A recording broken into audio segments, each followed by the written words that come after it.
Yanis Varoufakis, Adults in the Room, My Battle with Europe's Deep Establishment.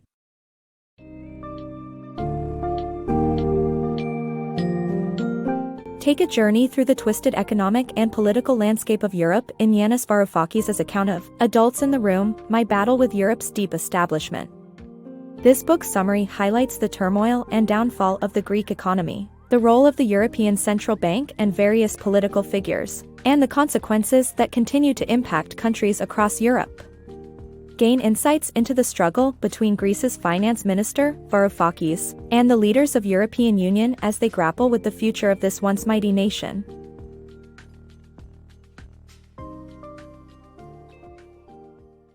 Unraveling Economic Complexity. In Yanis Varoufakis' enlightening work, delve into the world of economics to uncover hidden intricacies and consequences often overlooked.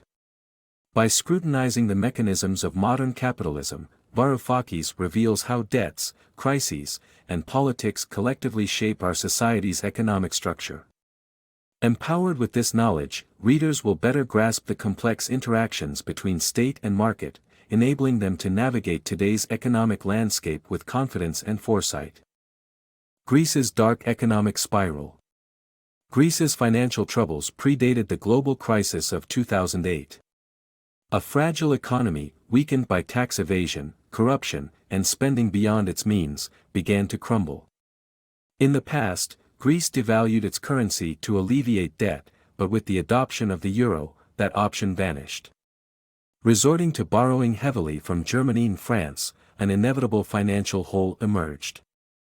With the EU's heavyweight economies having bailed out their own banks that lent to Greece, they now feared losing those loans and destabilizing their financial sectors. Consequently, leaders Angela Merkel and François Hollande lied about Greece's insolvency, securing additional loans which further burdened Europeans and continued Greece's downward spiral. Greece's austerity nightmare. Entering 2009 and 2010, Greece found itself struggling with bankruptcy, unable to continue borrowing without accumulating more crippling debt. Troika, a group consisting of the European Commission, EC, European Central Bank, ECB, and International Monetary Fund, IMF, was responsible for enforcing economic regulations in such situations. Jean-Claude Juncker of the EC, Mario Draghi of the ECB, and Christine Lagarde of the IMF each represented their respective organizations. In 2010, Greece received its rescue deal, a massive €110 billion bailout. However, none of the funds went to Greece directly. Instead, the bailout paid off prior loans from Germany and France. By 2012, Greece had not improved financially, and the Troika arranged a second, €100 billion bailout package. This bailout came with strict conditions, including a complete overhaul of Greece's outstanding debt, effectively imposing harsh austerity measures and prolonging the nation's economic crisis. Confronting Greek austerity.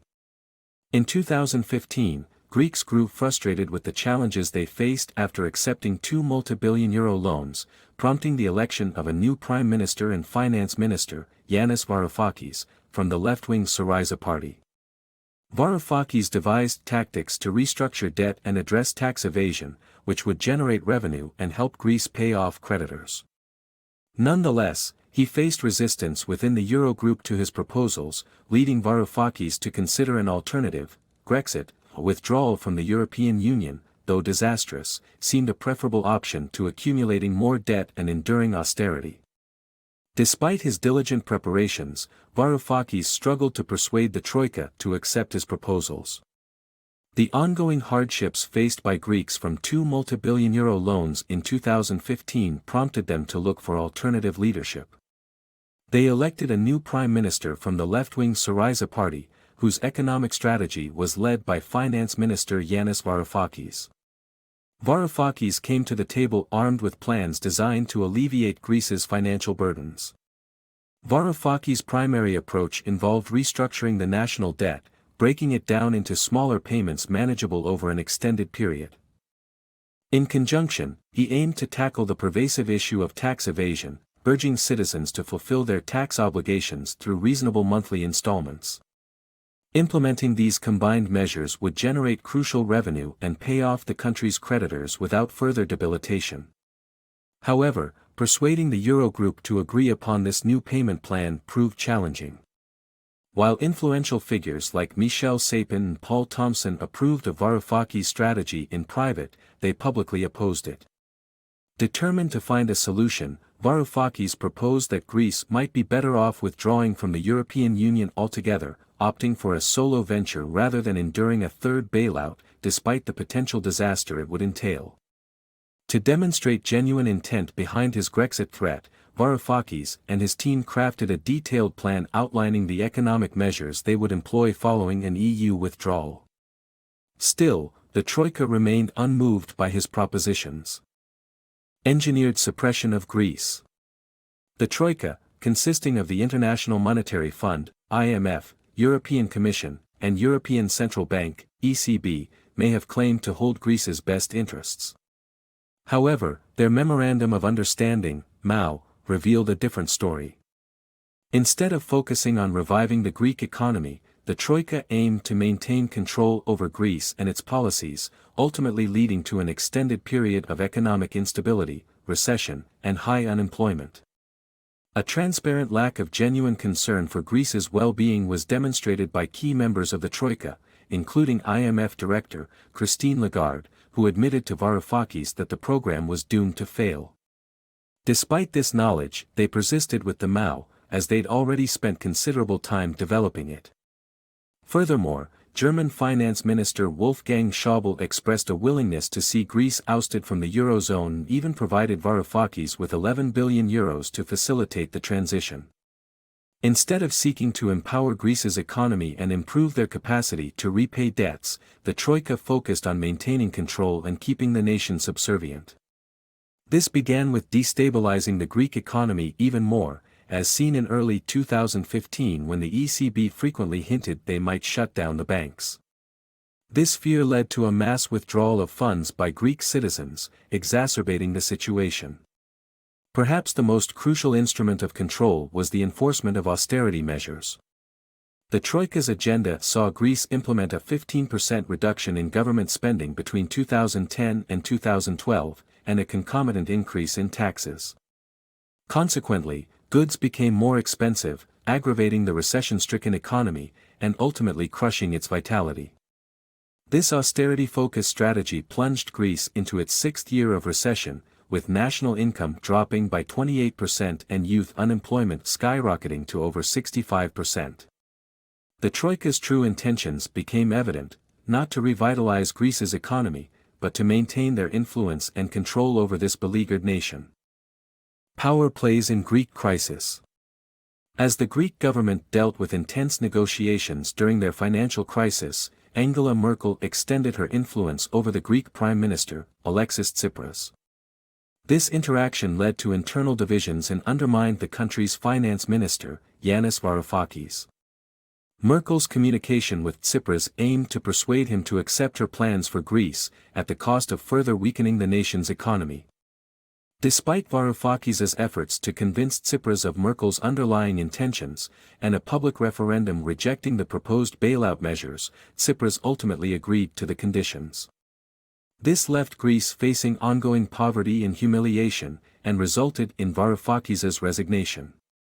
Throughout the Greek financial crisis, a power play of European leaders and internal forces challenged the nation. Yanis Varoufakis, the then finance minister of Greece, struggled for economic reform while German Chancellor Angela Merkel held considerable sway over the European Union. In March 2015, Merkel began direct communications with Greek Prime Minister Alexis Tsipras in an attempt to sideline both Varoufakis and her own finance minister, Wolfgang Schäuble. Varoufakis attempted to alert Tsipras to Merkel's intentions, emphasizing that the threat of Brexit, Greek exit from the Eurozone, served as their best negotiating leverage. However, Tsipras proved unwilling to heed this advice or the cries of the Greek people. Influenced by Merkel, Tsipras leaned towards implementing the proposed Memorandum of Understanding, MAU, which would have dire consequences for the nation.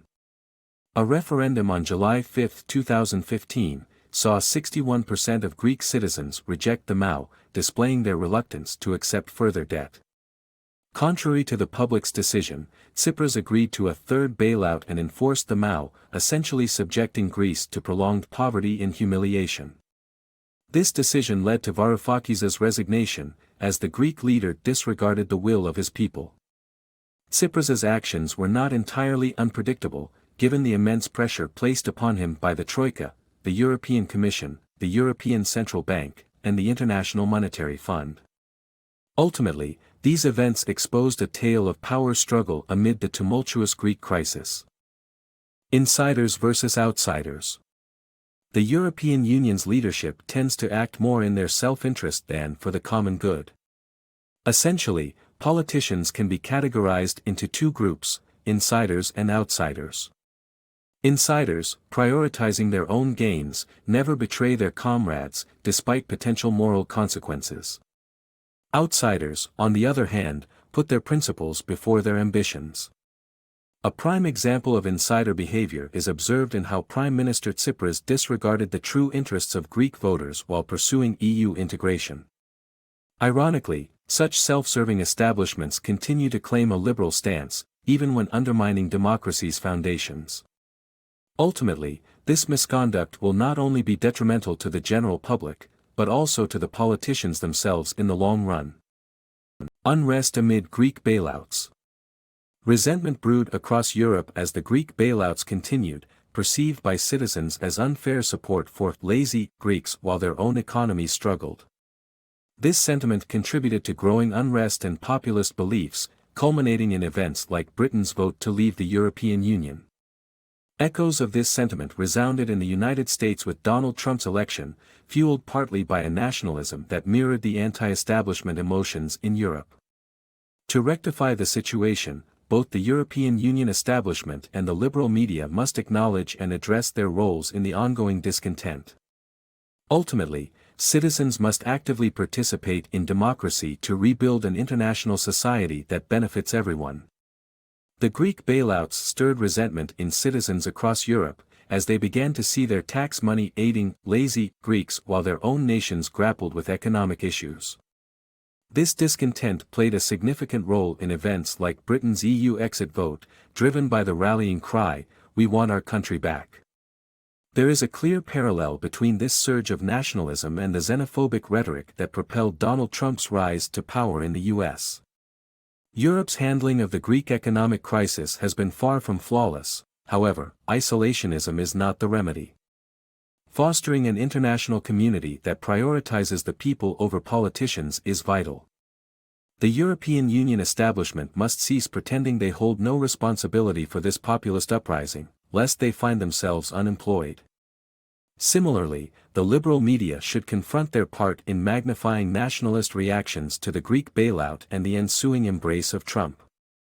There is a collective exasperation with institutions like the Troika, which is why moves like IMF Director Christine Lagarde advocating for the Remain campaign inadvertently pushed people towards voting leave.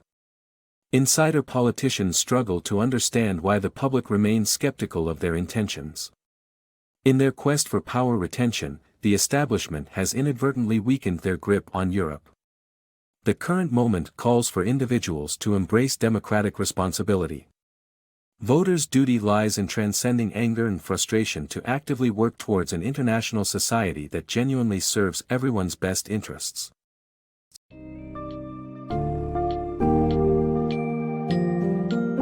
In Adults in the Room, Yanis Varoufakis provides a comprehensive analysis of Greece's economic collapse, the manipulative actions of the European establishment, and the resulting social and political repercussions felt across Europe.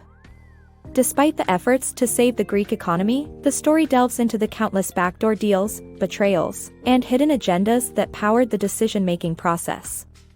The book elucidates the inherent dangers of a disconnected and self-motivated political class and urges the necessity to fight for a more equitable and democratic international society. Don't miss this opportunity to understand the complexities and implications of one of the most significant economic crises in recent history.